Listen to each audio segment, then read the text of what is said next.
นี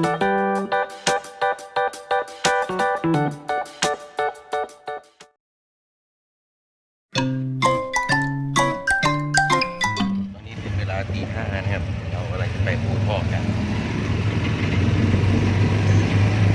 อะไรกำลังอยู่ในสามล้อทางของเราใส่บัตร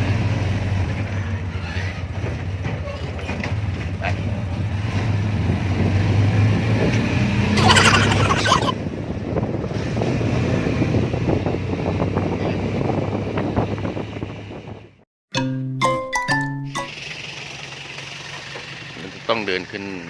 ไปขึ้นรถอีก50 เมตรจากลงรถมาเมื่อกี้ดูสองฝั่งขายแต่ของเราไปชมทะเลหมอก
จริง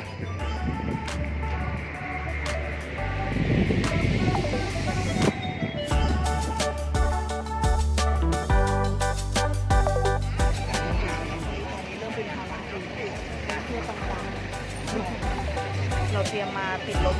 แต่ว่าตอนนี้ทำได้ที่สอง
เอาอะไรไปกินดีเวลาขึ้นรถนะครับห้ามยืนบนรถเด็ดขาดนะครับห้ามยืนบนรถเด็ดขาดนะครับนะครับ เอาดิ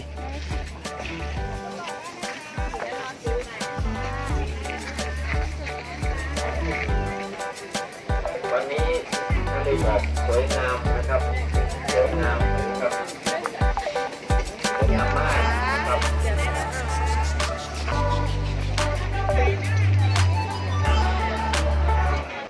บรรยากาศเรียบร้อยแล้วสวยมากขนาดลงมาข้างล่างยังมีหมอกเลยครับขอตัวไปเที่ยวภูกระดึงต่อนะครับแล้วก็ไปหา ปลอดภัยในชีวิตและทรัพย์สินของท่านนะครับ บ๊ายบาย ตรวจสอบดู